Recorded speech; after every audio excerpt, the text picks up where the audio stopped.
So here we are with four power conferences in college football.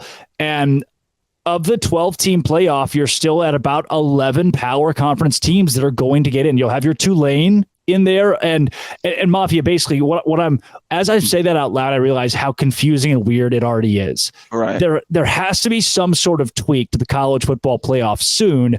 Do you foresee that being in the cards for the NCAA? What I see is, again, looking at the consolidation that's up and coming. If we don't talk about 24 and 25 because they're pretty much in the can now, they could change, but I don't think they will. If you're looking at 26, Brett Yormark's already told Joe Klatt they're gonna throw the old out and they're gonna rebuild it from scratch. Wow. That could mean auto qualifiers are gone. You just take the best 12 teams or 16 teams. I think it's going to go to 16, whatever the number is. You just pick the best teams, put it out there, and they go and play. The reason I don't think that that's going to be the next step is because Mike Oresco, he won't let it go. Right. He wants the AAC to have access. He wants the Mountain West, Gloria Alvarez, to have access. But I don't think that that's long and standing. I think eventually what they're going to do is those two conferences and any other conferences that are in the G Leagues are going to end up playing each other for a spot to go to the playoff. So you're going to have one, maybe two auto bids that go for the G5s. Everybody else is going to be out of the other conferences, and we'll call those A4s, okay? Yeah. Pac-12's gone, so now you got ACC, Big Ten, SEC, and Big 12.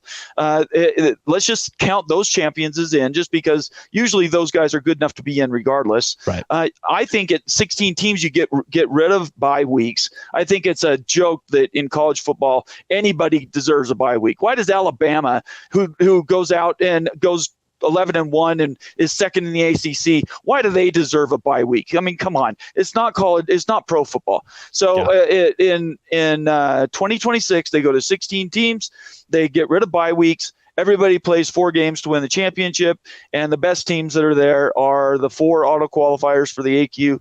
And then what would it be? The difference of another 7 spots. Yeah. So that's what I think is going to happen. Interesting to me that the FCS already has a 24-team format. The NFL has 17 regular season games plus your playoffs. You could play 20 NFL games in a year or more. I don't see a downside to this. The money's going to be great. I don't believe it dilutes the regular season. So many people have made the case of, now your Michigan, Ohio State doesn't mean as much. That's crap. Well, the Bills, when the Bills and the Chiefs play, and they still sell it out. Everybody still watches that game. I don't see a downside. Am I missing some sort of downside to expanding to 16? Yeah, these kids are still in school. Okay. That is, even though I kind of poo-pooed it, back in the day when there was no BCS, it was just to go out and get the votes. I thought that, that wouldn't be that big of a deal. People coming in, they'd have access and it would be fine. Yeah, but they are playing 3 more games than they ever played in the past. You're now looking at 17 games potentially with a conference championship game to win the entire thing. And that is a lot of games. And that's why there's a lot of hooting and hollering about taking football and pulling it completely out of the mix and just having it be its own thing. But be very careful. I have no problem with them breaking off and doing their own thing in football, but there's no way it's only 35 to 40 teams. All that is white noise from elitist people. Most of them are journalists or people that are faux journalists selling their team is Ohio State, and they don't want to have to play a Tulane because they might lose. And that's a bunch of garbage. If they do anything like that, they'll break off the A3, A4, and those guys will have a tournament. And then all the G schools will end up having their own, similar to like the NAIA does. Do you think so? Let's say we get to a point where there's 60 power teams in college football, which is only a few shaved from the current Power 5 or the Power 5 that existed 6 months ago. And then you get maybe 30, 40 teams vying for a playoff that are in that smaller group. You mentioned kind of your mid-majors, as you'd call them in basketball, or group of 5, which we have to change all these monikers now. I know, it's stupid. Yeah. Do you think, though, Nathan, that is a good place for college football to go, to have a 2-tier playoff system? This is the problem. I'm all for everybody having access, but the best way you can do that is involve between 60 and 72 teams. That's more than half of the total that are in the group. There's 131 or 132 teams in Division I football. So if you get more than half of that to qualify, and it happens to be in 4 conferences. Are you losing something to it? Yeah, you are losing a little this, but let's be very careful. There's a big difference in basketball where you get a Division II, let's say not Connecticut, they're not a good example, but maybe a Miami of Ohio who has a Cinderella season. They win 32 games. They make it to the end and they're in the championship game. That's 12 guys. In college football, there is literally, you'll get people killed if the differences between the skill are so desperately apart, right?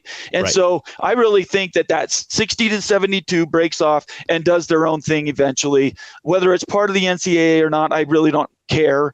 It doesn't matter to me who's administering it. But I do think there's a huge difference between the G5 schools that simply don't have the money to bring in the top end talent and retain them, versus everybody that's in Division I that's in, like I said, 60 to 72. 72 is 24 teams a league, 3 leagues. Yeah. There you go.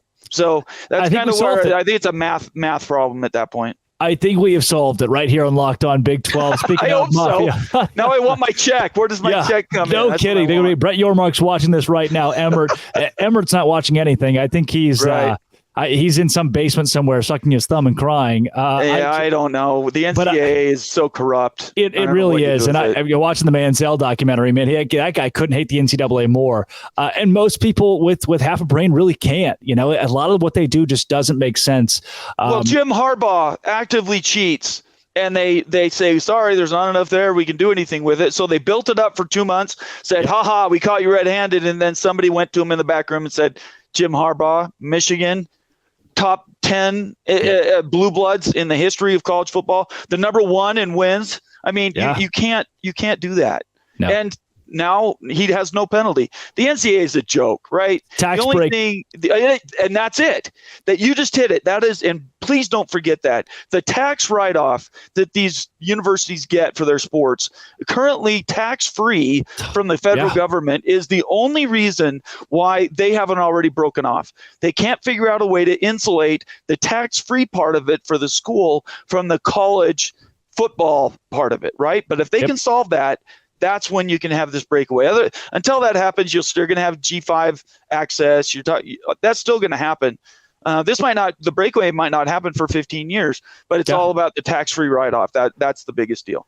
Well, it's coming at some point, and we are right on top of it here in 2023. We'll watch this back in 10, 15 years and know we got it all perfectly right. Man, that would be great. I would feel good about that. I can't thank you enough for bringing your knowledge to the show today. Always great to talk to you, Nathan. Absolutely. Thank you, Drake. I really appreciate the invite. And obviously, anytime you need me, an open invite, as we talked about before. Yep. But I would love to be here as often as you need me. Anything to do to help. Absolutely. That, again, Big 12 Mafia, Nathan Brown. Follow him at B12 Mafia on Twitter. Always educational and really solid content. Come back tomorrow, folks. Pete Sousa from ESPN joins the show to talk about the Big 12 and the future of this league even further. Why? Because we're on Locked On Big 12, part of the Locked On Podcast Network. This has been, and always will be, Locked On. Thanks for making it your first listen every single day. Big 12. Peace.